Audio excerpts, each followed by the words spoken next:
Several hundred friends, family members, and many others who were touched by the life and work of John Werner, a former soccer coach and an athletic director at Arlington Memorial High School, converged on the Arlington Recreation Park on Sunday, June 10th, which also happened to be Werner's birthday, to celebrate his many accomplishments and share memories of a man many knew as Coach. He passed away last March following a long battle with cancer at the age of 68. But before that, he amassed a series of remarkable accomplishments. He served for 31 seasons as Arlington's soccer coach. Across that span of time, his teams won 7 Vermont state championships. He built a youth soccer program that is still going strong today. He went on to coach the men's soccer team at Castleton University, where he was inducted into that school's Athletic Hall of Fame, and where his teams won 3 conference championships. In addition, he was named as the National Federation of Interscholastic Coaches Association Coach of the Year in 1995, and was the Vermont Soccer Coaches Association Coach of the Year 6 times. But it was the totality of his life that was remembered by many of the speakers who addressed the overflow crowd at a soccer field he helped create, and which is named for him, that many of the speakers touched upon during their remembrances. They were introduced by Jim Baker, an Arlington resident and friend. Good afternoon. John Bucci, a friend from Werner's college days at SUNY Oneonta, was the first speaker. At Oneonta, John was a brother before he actually became a true friend. We got to know John a little bit better, and as time went by, that brotherhood changed to true friendship. As our relationships grew, we came to know John for his true self. As you know, part dedicated student, part athlete, and more than part party animal. But most importantly, he was a good buddy, the best buddy you could find. And he would do anything for you. John took friendship seriously and treasured them always. Now, the friendships that we were honored to share with John started, as I mentioned, back in Oneonta in our fraternity. We treasured those friendships from then until now. Although through the years, as time went by, when we were all raising our own children and attending to their affairs, those times that we saw each other became fewer and farther between. But John never let those friendships cease. John has touched so many people in so many different ways, whether he was your coach, your teacher, your friend, your mentor. He has had a positive effect on everyone in this area, and certainly everyone in this tent and outside of this tent. And what we need to do is take that touch that he had upon you, and how can you pass that on to someone else, the next generation? If you can do that, John's legacy will live on. Again, happy birthday, John. We miss you, buddy. So as I sat down to prepare for today, I thought of all the things that Coach did for the Arlington community and for me personally. So many things to talk about. I thought, do I talk about Coach's amazing record? Nah, anybody can look that up on the internet. Do I talk about the numerous coaching awards, both in-state and nationally? Again, anybody can look that up. Do I talk about not the hundreds, but the thousands of young men and women that he touched?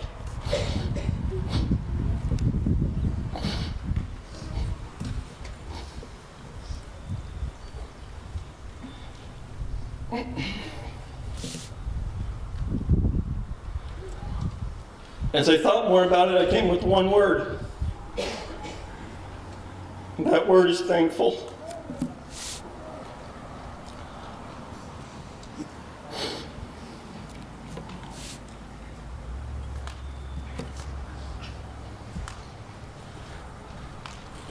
I'm thankful for a lot of reasons. First and foremost, I'm thankful that I had Coach in my life for 30 years.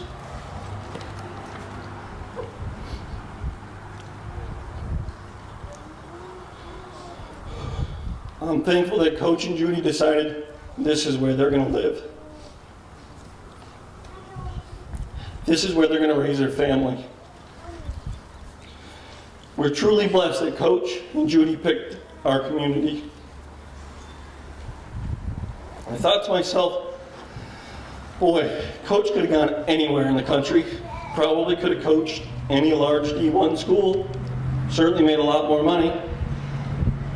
But instead, he stayed right here. As fate would have it, Coach and Judy picked Arlington. Coach dedicated himself to the community. He brought his passion for the game of soccer, for coaching kids, and for that I'm thankful. In many ways, Coach Werner has always been a part of my life. I was fortunate to have him as a coach growing up, annoyed to have him as an opponent in college, and incredibly thankful to have him as a friend and teammate just a few years ago when I began my battle with testicular cancer. As soon as I learned of my treatment plan, Coach was there for me. He offered rides, would often call to check up on me.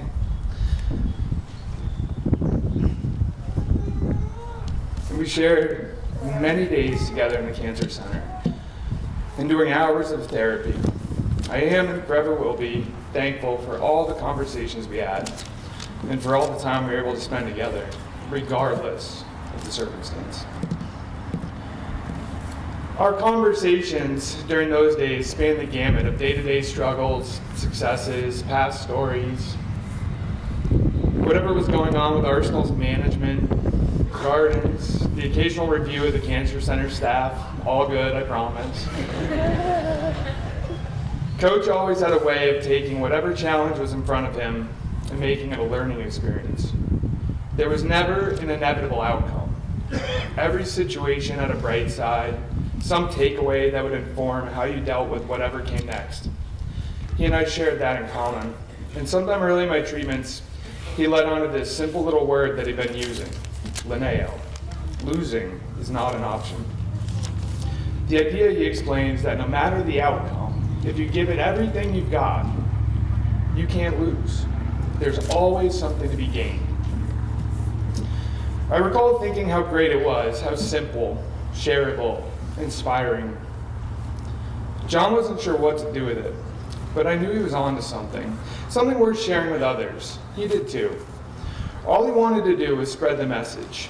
He wanted others to know that no matter the outcome, the disease couldn't win. We'd persevere through the hardest of times, giving it everything we had.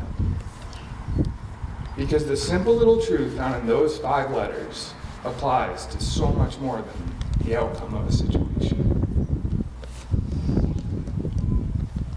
I am so incredibly thankful for Coach Werner.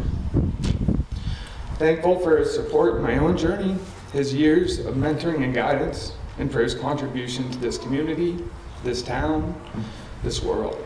May forever rest in peace. Linneo. And I think the Linneo gave him a purpose that kept him going, and gave him something to leave for others as well.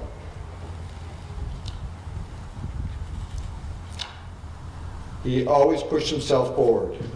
I think the other thing he did was commit. He was committed from the beginning. If he wanted something, he knew how to get it started. He would follow it through. He would finish it. I think his legacy is all these things.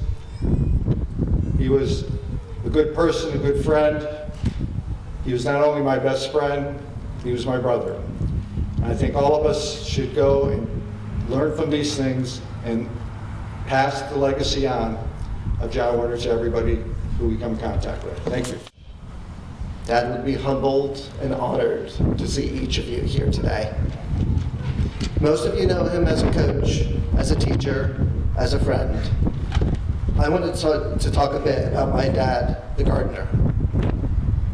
I have a fond memory of coming to the park with Dad in the late fall and collecting piles of leaves in his trailer. I probably spent more time jumping in the leaves than collecting them, but he enjoyed having me along, even if I was a neutral impact to the work at best. Dad would bring the leaves home and spread them in the garden before the winter snows. In the spring, he would till the garden, preparing it for planting. He cared about the soil, knowing that by cultivating the right environment, the rest would follow. It wasn't just the garden that he focused on cultivating the environment. On his soccer teams, he focused on making practices fun, and his classes had exciting demonstrations. He focused on creating an environment where people had fun, learned to love the subject, and most importantly, treat others well. Cultivating the soil is not the only thing to make a garden thrive. In 1995, Dad won the National Coach of the Year award, and we all traveled to Washington, D.C. for the convention. He gave a talk about setting the example in a player's game. He related coaching to gardening, saying, "In the garden, we set up the environment for the plants, and we supply the water and nutrients. Then we must step back." Dad supplied love, care, energy, and passion to his camps, his clinics, his teams, his classes, his friendships, and his family. With these nutrients, they, like his gardens, flourished, and each of us who were part of them grew. The lessons that we learned from him, many on this pitch, his favorite garden, will live on through each of us. Thank you, Dad, for all the lessons, all the laughs, and all the love.